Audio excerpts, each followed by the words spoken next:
Jangan buru-buru skip firman Tuhan dan malah nontonin konten-konten gak benar. Kita luangin waktu bentar yuk untuk denger ayat Alkitab emas ini. Pada Yesaya 1 ayat 18 dikatakan, meskipun dosamu merah seperti kirmizi, akan menjadi putih seperti salju. Dan meskipun dosamu merah seperti kain kesumba, akan menjadi putih seperti bulu domba. Teman-teman, ketahuilah bahwa setiap dari kita itu sudah berdosa. Setiap dari kita itu sudah bersalah. Setiap dari kita ini harusnya masuk neraka oleh karena dosa-dosa kita. Tapi di tengah itu semua, Tuhan Yesus dia sangat mengasihi kita, sehingga dia rela mengorbankan nyawanya di atas kayu salib itu untuk menebus dosa-dosa kita. Perhatikan baik-baik, kata yang digunakan bukan Tuhan Yesus menghilangkan dosa, melainkan menebus dosa-dosa kita. Artinya, kita yang bersalah, Tuhan Yesus yang bayar ganjarannya. Tuhan Yesus yang menerima hukumannya. Harusnya darah kita yang tercurah, tapi Tuhan Yesus yang memutuskan untuk mencurahkan darahnya.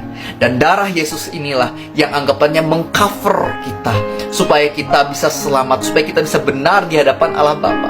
Kalau kita mau andalin kebaikan kita sendiri untuk masuk surga, nggak akan pernah bisa, teman-teman. Karena setiap dari kita punya kebaikan, tapi kejahatannya juga banyak, nggak bisa masuk surga. Tapi untungnya, Tuhan Yesus adalah Tuhan yang sempurna, yang telah mengorbankan nyawanya menggantikan posisi kita, sehingga diriku dan dirimu bisa masuk, bukan karena kebaikan kita, melainkan karena kebaikan dari Yesus Kristus. Kenapa kita bisa menjadi putih seperti salju, putih seperti bulu domba? Karena Tuhan Yesus telah menebus dosa kita, bukan karena kebaikan kita. Maka itu gak ada satupun alasan untuk kita memegahkan diri. Gak ada alasan buat kita sombong. Gak ada alasan untuk kita menganggap rendah atau remeh orang lain yang mungkin menurut kita lebih berdosa dari kita.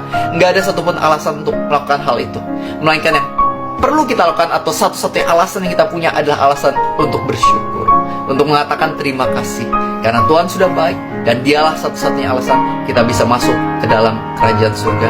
Until you see yourself as a sinner, you won't see your need of a savior. Sampai kamu sadar bahwa kamu adalah orang yang sangat amat berdosa, kamu tidak akan sadar bahwa kamu itu butuh seorang juru selamat. Dan kita semua bisa selamat, bisa masuk surga karena sang juru selamat, yaitu Yesus Kristus, sang Mesias. Terima kasih Tuhan Yesus.